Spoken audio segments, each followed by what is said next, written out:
सिंहासन की जो कुर्सी पर तस्वीर सामने आना बाकी था, वो तस्वीर अब साफ हो चुकी है। भजनलाल शर्मा राजस्थान के नए मुख्यमंत्री चुने गए हैं और ऐसे में जश्न का माहौल बीजेपी कार्यकर्ताओं में, खास तौर पर क्योंकि कार्यकर्ताओं को जब एक बड़ी पद पर अब लगाया गया है, कमान सौंपी गई है। इतना ही नहीं, उप मुख्यमंत्री की बात करें तो दिया कुमारी को, प्रेमचंद बैरवा को, और प्रोटेम स्पीकर की बात करें तो वासुदेव देवनानी को प्रोटेम स्पीकर लगाया गया है। तमाम जो कयास लगाए जा रहे थे उनके इतर बीजेपी ने फैसले लिए हैं। विधानसभा चुनाव के मद्देनजर बीजेपी ने अपने फैसलों को लेकर पहले ही दिन से चौंकाया है। खासतौर पर राजस्थान की बात करें, जब सूचियां सामने आ रही थी तो सूचियों से ही ये साफ कर दिया था कि जो रिवाज चला आ रहा है राजस्थान में, सरकार के लिहाज से उस रिवाज को बदलने की कवायद तेज कर दी गई है। क्योंकि जब टिकट काटे गए थे और जब नए चेहरों को मौका दिया गया था, पहले जो विधायक रह चुके हैं उनके भी टिकट काटे गए थे और नए चेहरों को मौका दिया गया था।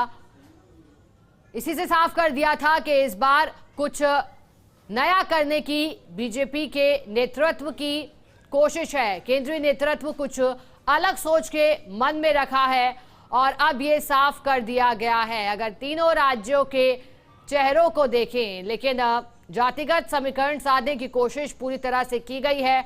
क्योंकि जब ये फैसला हुआ था छत्तीसगढ़ को लेकर तो वहां एसटी ट्राइबल समाज से मुख्यमंत्री बनाया गया, विष्णुदेव साय का नाम सामने आया। लेकिन अगर देखें तो संघ के खास बताए जाते हैं, करीबी बताए जाते हैं, सांसद वो रहे हैं, केंद्रीय मंत्री वो रहे हैं। और फिर अगर हम देखें मध्य प्रदेश, जहां कल नाम का ऐलान हुआ था, तो फिर वहां भी जातिगत समीकरणों को आगे रखा गया। साथ ही संघ के करीबी रहे हैं, विधायक बने हैं तीसरी बार वो। और अगर राजस्थान को देखें तो राजस्थान में भी पहली बार के विधायक हैं, लेकिन संघ में लंबे समय से सक्रिय हैं, संघ के करीबी हैं, निष्ठावान कार्यकर्ता के तौर पर पहचाना जाता है। घर के लोगों की जब प्रतिक्रिया फर्स्ट इंडिया ने आपको सुनाई थी तो घर के लोगों ने भी कहा था कि बहुत मेहनती हैं। ज्यादा जानकारी देने के लिए हमारे साथ सहयोगी ऐश्वर्य प्रधान जुड़ गए हैं। ऐश्वर्य, अब क्योंकि नाम साफ हो चुका है भजनलाल शर्मा का, लेकिन आप बताइएगा कि बैनर तो यहाँ 2023 के थे, लेकिन वाकई ये रेस 2024 के लिए लगाई जा रही थी। किस तरह से देखते हैं आप इन समीकरणों को? देखिए, भजनलाल शर्मा ने स्वयं भी बिल्कुल नहीं सोचा होगा कि इतना बड़ा फैसला पार्टी उनके पक्ष में लेगी। लेकिन परसों रात को भजनलाल शर्मा को संकेत मिलना शुरू हो गए थे और कल देर रात करीब 12 बजे के आसपास भजनलाल शर्मा के पास सूचना आ गई थी कि भजनलाल शर्मा तब तक इस बात को लेकर आश्वस्त थे कि उन्हें शायद मुख्यमंत्री बनाया जाएगा और इसीलिए उन्होंने बात आउट भी नहीं की। लेकिन जैसे ही ये चौंकाने वाला नाम सामने आया, सब हतप्रभ रह गए। चर्चा मुख्यमंत्री की भी हुई, उप मुख्यमंत्री के नामों की भी हुई, लेकिन जो सिलेक्टेड नाम थे 4-5, उन नामों पर विचार परिवार के बड़े लोगों में भी चर्चा हो गई थी। और उन चर्चाओं के बाद आज चर्चाओं पर विराम अंततः लग गया। भजनलाल, सही बात कहा, उनके परिवारजनों ने बेहद मेहनती हैं और मैंने देखा है कि उनका जो फ्लैट है, फ्लैट में एक पार्ट ऊपर का है, बालाजी अपार्टमेंट, ESCC के पीछे की तरफ रहते हैं। मेरा कई बार जाना भी हुआ उनसे मिलने के लिए, तो वहां पर भी उन्होंने एक छोटा सा अपना ऑफिस बना रखा है। वहां पर छोटे से ऑफिस में वो संवाद करते रहते थे, वीडियो कॉन्फ्रेंसिंग, कोरोना काल में। और मुझे एक दृश्य वो भी याद आता है कि एक बार उनसे जुड़ी एक बिल्कुल गलत खबर जो थी वो कहीं सोशल मीडिया में चर्चाओं में आ गई थी, तो भजनलाल शर्मा बड़े परेशान हुए थे उस समाचार को सुनकर। और जब मेरी उनसे बातचीत हुई तो उनका ये कहना था कि कई समाचार जो है वो बिल्कुल गलत तरीके से छप जाते हैं, लेकिन मुझे गिरिराज जी गोवर्धन जी पर विश्वास है। मुझे आज भी उनके शब्द याद है, वो बोले, मुझे मेरे गिरिराज जी गोवर्धन जी पर विश्वास है, वही देखते हैं, मैं हमेशा सच का साथ देता हूँ और सच्चे व्यक्ति को तकलीफ नहीं उठानी पड़ती, कोई मेरे बारे में कुछ भी बोले, लेकिन संगठन मेरे को लेकर पूरी तरह से आश्वस्त है। और उनकी ये बात आज सच निकली कि संगठन उन्हें लेकर आश्वस्त था, उनको लेकर चाहे कुछ भी चर्चाएं की हो, कोई भी बातें की हो, लेकिन उन चीजों को लेकर विराम लग गया। भजनलाल शर्मा भी आज इतनी ज्यादा भीड़ है कि कार्यकर्ताओं ने कभी इस तरीके से भजनलाल शर्मा से नहीं मिले थे, जब पुलिस की इतनी भारी सिक्योरिटी वहां पर मौजूद रहेगी। पुलिस की पूरी सिक्योरिटी ने भजनलाल शर्मा को घेर रखा है और कोशिश कर रही है सिक्योरिटी की उन्हें सुरक्षा दें, लेकिन भजनलाल शर्मा भी बड़े असहज भी लग रहे हैं क्योंकि उनको आदत नहीं है कि इतनी दूरी कार्यकर्ताओं से रख पाए। वो ना चाहते हुए भी उन्हें थोड़ी सी दूरी रखनी पड़ रही है क्योंकि पुलिस की जिम्मेदारी है कि प्रदेश के मुख्यमंत्री को सुरक्षा दे, और यही कारण है कि बड़ा भारी जद्दोजहद और एक तरह से देखा जाए तो कार्यकर्ताओं ने आपस में इतना ज्यादा घेर लिया कि पुलिस को सुरक्षा देना भी बहुत मुश्किल में हो गया, और कार्यकर्ताओं ने चारों तरफ से हर किसी को होड़ मची हुई है प्रदेश के मुख्यमंत्री भजनलाल के साथ फोटोग्राफी की। और मुझे एक और उनका दृश्य याद आता है कि अभी जब वो चुनाव समाप्त हो गए थे उसके बाद वो मैंने पूछा कि आप कहाँ गए हो, तो वो बोले कि मैं तो चुनाव के बाद मेरे गोवर्धन गिरिराज जी और वृंदावन की शरण में जाऊंगा और वहां दर्शन करके लौटूंगा। तो अपने दर्शन करके वो लौट के आ गए, और जब वो लौट के आए तो शायद उनकी ईश्वर से उन्होंने इच्छा जाहिर तौर पर यह भी जताई होगी कि मैं मंत्री बनूं, लेकिन ईश्वर ने उन्हें उससे भी ज्यादा दिया क्योंकि उन्हें पता नहीं था कि इस तरीके से संगठन में कोई वॉच भी करता है, संगठन में कार्यों को कोई देखता भी है। और यही कारण है कि अमित शाह और जेपी नड्डा, प्रधानमंत्री मोदी तो सारी चीजें देखते ही है, उनकी लगातार दृष्टि थी भजनलाल पर, और जो दृष्टि थी वो आखिरकार उन्होंने अंततः एक ऐसे व्यक्ति को चुन ही लिया जो उन्हें मुफीद लगा, उन्हें उचित लगा कि भजनलाल से श्रेष्ठ कोई नहीं है। तो अब भाजपा कार्यालय जो है वहां पर अच्छी खासी भीड़ है, बहुत अच्छी भीड़ देखी जा सकती है, और भजनलाल शर्मा के साथ यहाँ पर लोगों का जुटना शुरू है। अब उनके सामने चुनौती होगी लोकसभा चुनाव, 25 की 25 सीटें जीतना उनके लिए बहुत बड़ी चुनौती भी होगा, और उनके लिए चुनौती इसलिए भी नहीं होगा कि संगठन में उनको लंबा अनुभव है, उस चुनौती से प्रधानमंत्री मोदी का बस चेहरा होगा और उन्हें यहाँ पर व्यवस्थाएं संभालनी पड़ेगी पूरी। और मंत्रिमंडल में वो किन चेहरों को जगह देते हैं ये भी देखना बेहद महत्वपूर्ण होगा। जी ऐश्वर्य, एक बात तो तय है, देखिए अगर आप सच्चे हैं, निष्ठावान है, तो फिर अगर एक रास्ता बंद होता है तो 4 द्वार खुलते हैं। ऐसा मैं इसलिए कह रही हूं क्योंकि अगर आप मुझे ठीक कीजिएगा अगर मैं सही नहीं कह रही हूं, तो ये भी जानकारी थी कि एक बार भजनलाल शर्मा जब चुनाव लड़े थे 2003 में, तब उनकी जमानत जब्त हो गई थी, लेकिन फिर किसने सोचा था कि एक बार फिर मैदान में उतरेंगे, विधायक बनेंगे और सीधे मुख्यमंत्री की कुर्सी उन्हें मिलेगी। देखिए, वो उसके बाद भी संगठन के साथ जुड़ गए और संगठन के साथ जुड़े रहे। उनकी सबसे बड़ी खूबी ये थी कि वो अशोक परनामी के साथ भी रहे, वो मदनलाल सैनी के साथ भी रहे, वो सतीश पूनिया के साथ भी रहे, और वो सीपी जोशी के साथ भी रहे। सीपी जोशी को संभवतः मालूम था कि चेहरा जो है वो विधायकों में से आएगा, और भजनलाल को लेकर उन्हें जानकारी थी क्योंकि यही शायद उन्हें थोड़ी बहुत जानकारी रही हो, क्योंकि कल जब सीपी जोशी से हम बातचीत करना चाह रहे थे तो उन्होंने भजनलाल शर्मा को आगे किया कि आपको भजनलाल शर्मा जी जानकारी देंगे कार्यक्रम की, और वो जानकारी उन्होंने दी कि विधायक दल की बैठक कितने बजे है, क्या है, सब कुछ मीडिया के सामने वो बोल कर गए।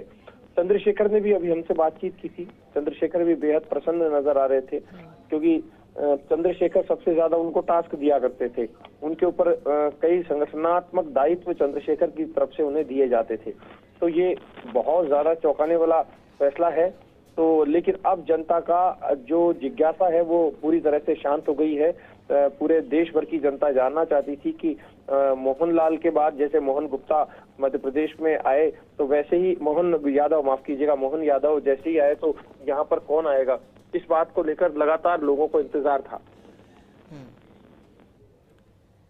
ऐश्वर्या, एक और जानकारी आपसे लेना चाहेंगे अगर आप मुझे सुन पा रहे हो तो।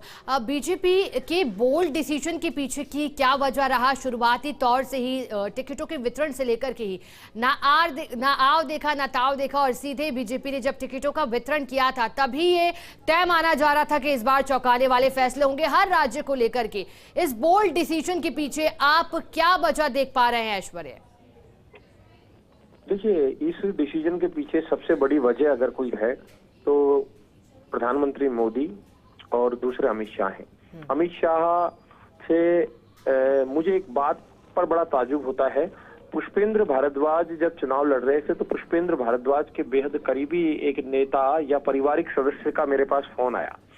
तो नेता तो नहीं कह सकते, पुष्पेंद्र भारद्वाज के पारिवारिक सदस्य का फोन आया और वो डरे हुए थे। उन्होंने कहा कि भजनलाल शर्मा मुख्यमंत्री बनेंगे तो अब हमारे लिए जीतना बड़ा मुश्किल तो नहीं हो जाएगा।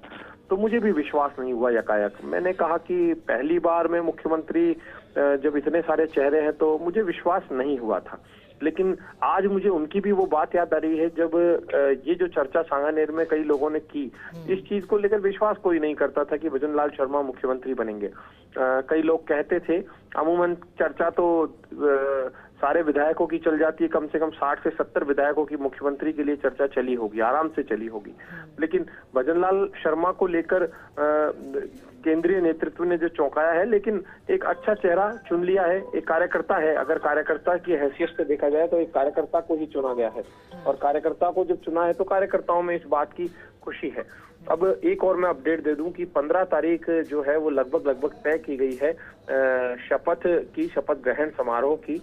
अब 15 तारीख को उस कार्यक्रम को अल्बर्ट हॉल या जनपद के सामने या फिर 3 स्थान चुने गए हैं एसएमएस स्टेडियम, किस जगह को फाइनल आज किया जाता है ये देखने वाली बात होगी। जी ऐश्वर्या, क्योंकि अब उन्हें मुख्यमंत्री बनाया गया है भजनलाल शर्मा को, क्या कार्यशैली रहेगी, उनका कार्य करने का तरीका किस तरह से रहने वाला है, क्योंकि संगठन से लंबे समय से जुड़े हैं, लंबा अनुभव है, महामंत्री भी रह चुके हैं।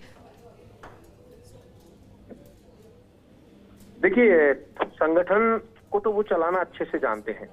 अब संगठन में जब वो इतने महत्वपूर्ण पदों पर रह गए हैं तो प्रशासनिक दक्षता भी आराम से प्राप्त कर लेंगे, क्योंकि प्रशासन को चलाने में कई अनुभव काम आते हैं। और उनमें सबसे बड़ा अनुभव होता है कि आम आदमी का दुख जो जाने। सामान्य से परिवार से आए हैं, बहुत सामान्य परिवार से आए हैं। मुझे एक बार उन्होंने वो किस्सा भी बताया कि मेरे लिए बड़ा मुश्किल था मृदुल कृष्ण शास्त्री की भागवत कथा करवाना, और जब मैंने ईश्वर से प्रार्थना की तो मैंने मृदुल कृष्ण शास्त्री की मेरे छोटे से गांव में भागवत कथा करवा दी। मेरे परिवारजनों की इच्छा थी, ऐसा वो बोल रहे थे एक बार जब मेरी उनसे बातचीत हो रही थी। और मुझे वो भी याद आता है उनका दृश्य जब अशोक परनामी अध्यक्ष हुआ करते थे, धौलपुर सीट जीतने में उनकी भी एक बड़ी भूमिका रही थी। जब धौलपुर सीट जीत कर आए थे, जब वसुंधरा राजे मुख्यमंत्री थी, तो वो लगातार जुटे रहते थे। मैं अक्सर देखता था उनको, देर रात तक वो संगठन के कामों में जुटे रहते थे। अमूमन मीडिया में बहुत ज्यादा नहीं आते थे। कोई मीडिया कर्मी यदि उनसे मुखातिब होता था तो बातचीत कर लेते थे, लेकिन बहुत ज्यादा मीडिया में आते नहीं थे। और मुझे ये भी याद नहीं है कि उनकी सतीश पूनिया जब अध्यक्ष थे या फिर मदनलाल सैनी या फिर दूसरे अध्यक्ष थे, उस दौर में उनकी कोई प्रेस कॉन्फ्रेंस भी हुई हो। कोई एक आध बार उनकी प्रेस कॉन्फ्रेंस हुई होगी, ज्यादा प्रेस कॉन्फ्रेंस भी वो नहीं करते थे। तो जब ब्राह्मण चेहरों की तलाश की जाने लगी कि ब्राह्मण चेहरा कोई मुख्यमंत्री होगा, तो ऐसे में भजनलाल शर्मा के नाम पर मुहर लगी। और अब ये भी तय मान कर चलिएगा कि प्रदेश की पूरी ब्यूरोक्रेसी में बड़े परिवर्तन होंगे। ऐसा नहीं कि कोई जो अमूमन होता है कि जब सरकार बदलती है तो अंदाजा लगा लिया जाता है कि इस ब्यूरोक्रेट को ये जगह मिलेगी। आप तय मानकर चलिए कि आला कमान की परमिशन के बिना अब कुछ नहीं होगा। सब कुछ परमिशन आला कमान से ली जाएगी, केंद्रीय नेतृत्व से सलाह ली जाएगी, और केंद्रीय नेतृत्व से सलाह लेने के बाद ही बड़े फैसले किए जाएंगे प्रदेश में। क्योंकि केंद्रीय नेतृत्व चाहता है कि राजस्थान में इस बार भाजपा की सरकार बनी है तो लोकसभा चुनाव में भी 25 की 25 सीटें जीती जाए। इस पर पूरी तरह से निगाहें रहेंगी। भजनलाल शर्मा के सामने चुनौती भी रहेगी कि 25 की 25 सीटों को जीता जाए। अब सीपी जोशी की किस भूमिका में रहेंगे, जो कि भारतीय जनता पार्टी के प्रदेश अध्यक्ष हैं, उनकी भूमिका, उनके अलावा जो संगठन महामंत्री हैं, संगठन में जो महामंत्री भजनलाल थे, तो भजनलाल की जगह कौन लेगा? क्या कोई जाट चेहरा लेगा, राजपूत चेहरा लेगा भजनलाल की जगह, क्योंकि अब वो संगठन में नहीं रह पाएंगे। तो आप देखिए कि भारतीय जनता पार्टी में अमूमन प्रदेश अध्यक्षों को सीएम बना दिया जाता है, लेकिन महामंत्री को सीएम बनाया गया, ये भी बहुत कम ऐसा देखने को मिलता है। अमूमन आदमी सोचता है कि प्रदेश अध्यक्ष है तो प्रदेश अध्यक्ष पार्टी का चेहरा होता है, लेकिन अब पार्टी का चेहरा महामंत्री बन गए हैं। अब जातिगत बैलेंसिंग भी की जाएगी। एक जातिगत बैलेंसिंग तो कर दी गई है, राजपूत और दलित को उप मुख्यमंत्री बना दिया गया है, तो अब दूसरी बैलेंसिंग और की जाएगी। संगठन में भी काफी कुछ बैलेंस किया जाएगा। प्रतीक्षा रहेगी कितने दिन में संगठन में सारी चीजें बैलेंस हो जाती है। ऐश्वर्या, देखिए जानकारी ये भी दीजिएगा, क्योंकि अब सरकार का नई गठन हो रहा है और अब कैबिनेट भी बनेगी। कैबिनेट में मंत्रियों के नाम भी क्या ऐश्वर्या चौंका सकते हैं या फिर कोई ऐसे नाम यहां तय किए जाएंगे? क्योंकि अब देखिए 5 साल तक लगातार Congress party BJP Congress party पर आरोप लगाती रही कि दोनों ही पार्टियों में गुटबाजी चल रही है। अब नाम सामने आ गया है, लंबा संगठन में अनुभव है, उनको ऐसा चेहरा बताया जा रहा है जो निष्ठावान भी है। तो क्या अब जो वाकई गुटबाजी की खबरें थी वो समाप्त होगी और कैबिनेट का गठन भी उसी लिहाज से किया जाएगा? जो कैबिनेट बनेगी, देखिए वासुदेव देवनानी सरीखे व्यक्ति को स्पीकर बनाया गया है, तो वो भी एक काबिले तारीफ फैसला है, तो जो कि सिंधी जाति से हैं। तो अब ये जो कैबिनेट है, इनमें मानकर चलिए कि कम से कम 4 जाट चेहरे मंत्री होंगे, जिनमें से 2 या 3 कैबिनेट मंत्री बनेंगे। ये आप मानकर चलिएगा कि इस तरीके से फैसला भी हो सकता है। और उसके अलावा दूसरी जातियों को जब साधने की बात आती है, तो वैश्य चेहरों में जो है मंत्री बनाए जाएंगे। उनमें मुझे जो लगता है, अब कालीचरण सराफ और दीप्ति माहेश्वरी 2 ही चेहरे बचे हैं वैश्य में। अग्रवाल समाज से कालीचरण सराफ जीत कर आए हैं, माहेश्वरी समाज से दीप्ति माहेश्वरी, और जैन समाज से ज्यादा चेहरे जीते हैं। तो देखना यह होगा कि इन चेहरों में से किसको जगह दी जाती है। बाकी कुछ ऐसे समाज भी लाए जाएंगे कि मिसाल के तौर पर मूल ओबीसी के किसी व्यक्ति को बनाया जाएगा, माली को बना दिया जाएगा मंत्रिमंडल में। इस तरीके से चेहरे भी आएंगे। किरोड़ी लाल मीणा की बड़ी भूमिका हो सकती है, कोई महत्वपूर्ण दायित्व किरोड़ी लाल मीणा को मिल सकता है। हालांकि चर्चाएं थी कि उनको मुख्यमंत्री बनाया जाएगा, हालांकि मुख्यमंत्री की भी उनको लेकर चर्चा निकली, लेकिन जैसे ही छत्तीसगढ़ का फैसला हुआ वैसे ही इन सारी बातों पर विराम लग गया, क्योंकि छत्तीसगढ़ में आदिवासी को मौका दे दिया गया। तो अब इसी बात को लेकर प्रतीक्षा भी रहेगी कि फैसला क्या कुछ होता है। जी ऐश्वर्या, तो अभी तय मानकर चलें कि मलमास से पहले यानी कि 15 दिसंबर तक शपथ ग्रहण समारोह हो जाएगा? देखिए 15 तारीख को शपथ ग्रहण समारोह लगभग हो जाएगा। 15 तारीख मुकर्रर कर दी गई थी कि 15 तारीख को फैसला कर लिया जाएगा, और आखिरकार 15 तारीख जो है वो बिल्कुल सामने है। और कार्यकर्ता जो है वो अभी भी उन्हें विश्वास नहीं हो रहा है कि हम में से ही ये कार्यकर्ता जो हमारे साथ अक्सर बैठा करता था, ऐसा कार्यकर्ता जो कि भजनलाल शर्मा अमूमन किसी न किसी दौरे पर चले जाते थे, छोटे छोटे प्रवास करते थे, छोटे कार्यक्रम उनके होते थे, तो उन्होंने स्वयं भी नहीं सोचा होगा कि इतना बड़ा मौका पार्टी देगी। और जब आप पार्टी ने आज मौका दे दिया है, तो अब इस मौके को पार्टी भुनाना भी चाहेगी। सामान्य कार्यकर्ता को मौका दिया है तो उसे किसी भी तरीके से भुनाना भी चाहेगी। ऐश्वर्या, देखिए करीब 25 साल बाद रिवाज बदलने की बात तो लगातार कांग्रेस पार्टी कर रही थी, लेकिन 25 साल बाद, क्योंकि लगातार 1998 से बात करें, पहले मुख्यमंत्री अशोक गहलोत बनाए गए, फिर वसुंधरा राजे, फिर ये क्रम लगातार चलता रहा। 25 साल बाद एक नया चेहरा आया है। ब्यूरोक्रेसी का आपने भी जिक्र किया था। अब ब्यूरोक्रेसी को लेकर के क्या नवाचार किए जा सकते हैं? नौकरशाही को किस तरह से आगे हैंडल किया जाएगा? क्या नए टास्क रहने वाले हैं उनके समक्ष? देखिए नौकरशाही को हैंडल आराम से कर लिया जाएगा, क्योंकि मैं कह रहा था कि आला कमान की महत्वपूर्ण भूमिका होगी नौकरशाही को हैंडल करने के लिए। तो आला कमान की यहाँ पर क्या भूमिका रहती है, ये देखने वाली बात होगी। केंद्रीय नेतृत्व काफी कुछ चीजें डिसाइड करेगा, दिशा निर्देश तो अवश्य देगा। तो नाम भले ही उजागर ना करे कि इन नामों को ही बनाओ, लेकिन भजनलाल को कितना फ्री हैंड दिया जाता है, ये देखने वाली बात होगी। और अब ये एक बहुत बड़ा प्रश्न भी बन गया है कि भजनलाल शर्मा की कैबिनेट में किस तरीके के चेहरे होंगे, कितने युवा चेहरों को लिया जाएगा, कितनी महिलाओं को लिया जाएगा। एक महिला तो उप मुख्यमंत्री साथ में ही बन गई है, और एक दलित है, वो भी उप मुख्यमंत्री साथ में ही बन गए हैं। वसुंधरा राजे सरीखी नेताओं की भी भूमिका पर यहाँ पर लोगों को प्रतीक्षा रहेगी। वसुंधरा राजे के अलावा और जो लीडर हैं, जो अभी केंद्र में ऑलरेडी मंत्री है, वो तो अलग है, उनके अलावा भी राजेंद्र राठौड़, सतीश पूनिया, इनकी भूमिका की भी प्रतीक्षा रहेगी कि इनको किस भूमिका में पार्टी लेकर आती है। ठीक है ऐश्वर्या, आगे भी आपसे जानकारी लेते रहेंगे। फिलहाल के लिए आपका बहुत शुक्रिया।